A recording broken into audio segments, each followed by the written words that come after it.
Hello, friends, and welcome to Pathologic, Volume 4, Episode 32. We are in bonus land now, so we are going to be solving our first bonus puzzle of the volume. This one is a Tapa, as a reminder for people, or a little introduction for people who are new.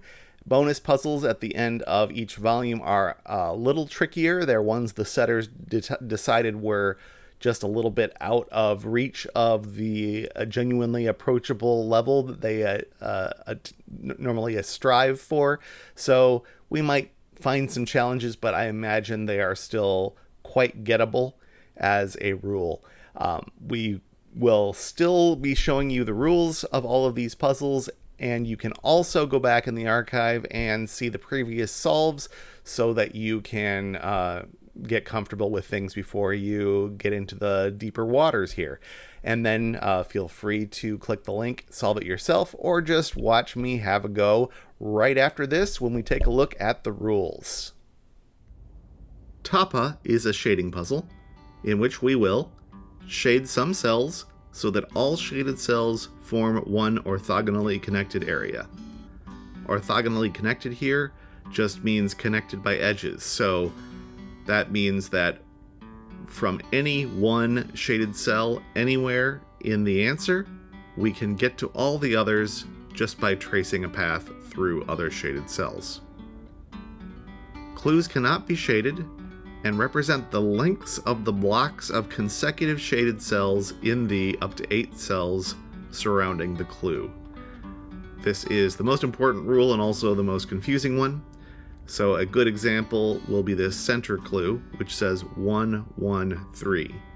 That is saying that in some order, in these 8 cells, there is a shaded cell, and then at least one unshaded cell, separating it from the next block, which is either the other 1 or the 3 long, and then another gap, and then the final group.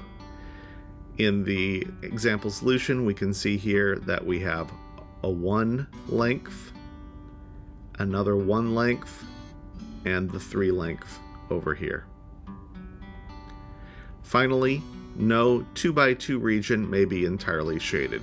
And as you can see in the solution, since these 3 are shaded, this one cannot be. We can't have a full 2x2 square of shaded cells anywhere in the grid. Those are the rules of Tapa. Now let's solve a puzzle. Today's bonus Tapa was set by Eric Fox. We have some clues here that I see are pretty restrictive as they stand. We've got this clue with 4 ones, which is a pattern that I know and have seen before.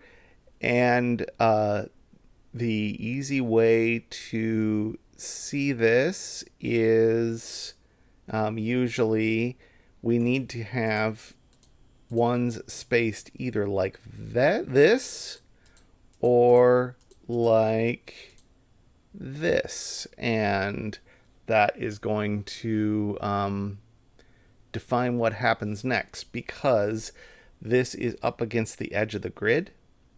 And if it were this orientation, this cell would be stranded because these can't be shaded in this example. So this pattern actually needs to be the opposite, like that. This one down here is even easier. 3 ones that can't touch each other can only be like that. So now let's use connectivity and figure out where this cell goes. It's going to go this way, meet up with this one, and has to go at least that far. This one needs to sneak out. This one needs to sneak out. So those were the super easy clues. The rest are going to be a little bit less forthcoming, it seems. We can think about this fiver. The first thing that I notice about it is it can't contain both of these cells, because then we'd have a 2x2.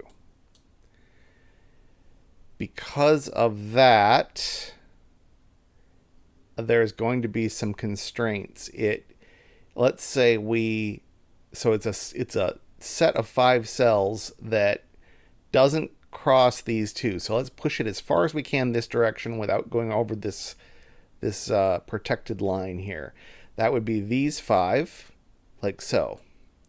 And if we push it all the way the other way, it's these 5. And both of those have these 2 cells in common. So we can for sure shade those 2. That might be good for this other 5 because this now is part of it, but 5 is enough that we can still reach everything. So that doesn't quite do the job. Where can we know that, oh, okay, so not only can these not both be shaded, at least one of them must be shaded because of this region needing to escape. So actually, it's not just that these are the 2 extremes, these are the only 2 cases, the only 2 possible cases. Either we're going up around the top or we're going up around the bottom. That's kind of interesting. If we go up around the bottom, then these are unshaded, which means this 5 goes up here around the top. If we're going around the top, then these 3 are part of this 5. Don't see how that does anything for me. Let's think about how these 2 cells reach the rest of the grid, considering this clue. We can't... So in order for this to make it... Let's say it went around the top of that clue. Then we'd need 3 black cells in a row for this area to escape that way, and we don't have that. So it must go around the bottom where it can do that job in 2 cells. Those 2 cells. Now this might come up here, but that's as far as it would go. Well, I believe by uniqueness, I'm going to be able to say that that is what happens. Let me explain what that means. I'm not going to use it, but just to explain it, if you were in a competitive scenario, you probably would use this. If we assume that this puzzle is valid and has a unique solution, which I am confident it does because these are good setters, that means that there must be a 1 cell here that is shaded. Because if this were not shaded, we would have absolutely no information to tell us whether this is shaded or not. So I can tell you with confidence this is going to end up shaded, but I'm not going to use that right now because that argument is a little tricky to it doesn't quite feel in the spirit. So we try not to use uniqueness arguments. What we can say though is there's no way, as we discussed, for this to sneak out across the top. So it is coming through the bottom and therefore goes down here and there. And we know how this 5 clue works because it starts here, 1, 2, 3, 4, 5, and doesn't go any further. This 5 clue has 4 cells. It needs 1 more. So that, on the face of it, rules these 2 out. But we already discussed that one of these 2 needs to be shaded. So it is going to be this one so that this area can get out. Then this area needs to reach the outside world. It has to go to the south of this clue. So it's going to make up the 4 part of this 4-1 clue. And now what? Okay, this clue is going to tell us, is going to do the thing that I was talking about over here.